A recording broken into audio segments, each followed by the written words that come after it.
Hello friends and fans of the Canadiens.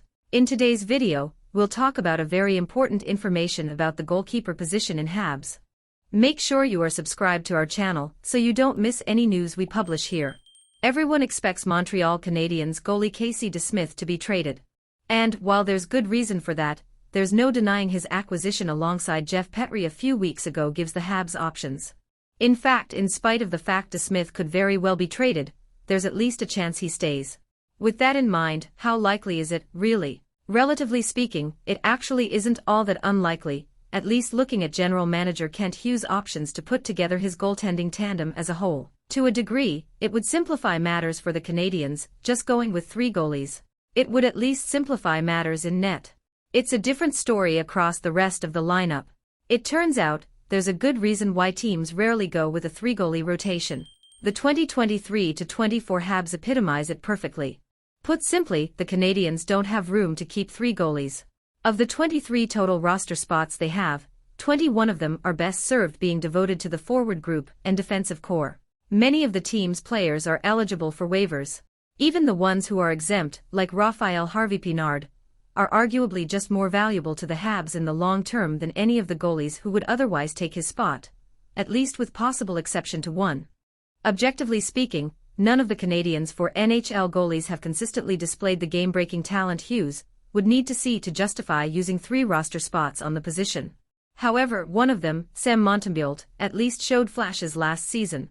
From a bird's-eye view, Montembeault's 2023-24 season was nothing about which to write home. He went 16-19-3 with a 3.42 goals against average, GAA, and .901 save percentage, SV%, which are mediocre numbers to be kind. However, they're more indicative of the quality of the team in front of him that finished 5th from last. In contrast, his goals saved above expected was among the league leaders, which is more representative of the effort level he brought forth on a regular basis. That effort level was enough for many to throw his at one time perceived ceiling as a third-string goalie by the wayside. Some may even suggest he has the potential to be a starter. Now, a lot remains to be seen on that front. No one, here, is suggesting he's earned starter's status yet. Instead, it's more a case of the Canadiens needing to give him that opportunity to properly assess what they have in the 27-year-old. He's a pending unrestricted free agent, so, since they don't have anyone else who's Southwest much as close to a sure number 1 in the organization, the Habs have nothing to lose giving him the net to see if he can do the job. Sure, of all the goalies they have, Montembeault has the highest trade value. However, A, that doesn't mean that trade value is high in general, and B, based on how hard it is to get your hands on a quality starter, they can't afford to give him up on the slimmest of chances he pans out, at least not until he becomes a UFA. Re-signing Montembeault early can mean trouble based on his overall track record. Meanwhile, re-signing him too late can certainly mean a much higher cap hit. However, that's a pretty good worst-case scenario. If Montembeault earns that money with a sensational season, few will really complain. All things considered, the Habs would have to be collectively insane to pass up simply seeing how he does with more responsibility, with higher expectations, when the expectations surrounding the team in general remain low.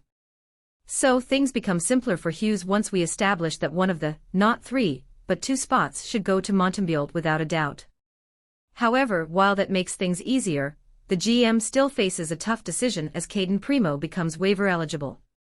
No one can rationally argue Primeau has earned a spot in the NHL. Through 21 career appearances, he has a 4.11 GAA and .871 SV%. However, the Habs haven't exactly done the 24-year-old any developmental favors throwing him to the Wolves over the last few seasons, throwing him in net without much of a team in front of him. Granted, that was in large part due to the Canadiens' injury situation, which also left the Habs without many other options in net besides Primeau. Nevertheless, what also can't be denied is Primeau has been incredibly consistent in the American Hockey League in his professional career. Say the Canadiens hypothetically put Primeau in a stable situation in the NHL. Can they be 100% certain he won't start to find his way to being the heir apparent to Carey Price, who's now all but officially retired? He once was in the eyes of many. Are they so certain he isn't that they can justify waiving him, simply to protect one of their other remaining goalies, neither of whom having a long-term future with the team, one way or another? They need to ask themselves exactly that fairly soon. And for you, fan, what is the best solution for the Canadiens' goalkeeper position? Comment below your opinion. If you want to keep up to date with the Montreal Canadiens, subscribe to the channel and turn on notifications so you don't miss any Habs news around here. Until the next video. Go Habs go!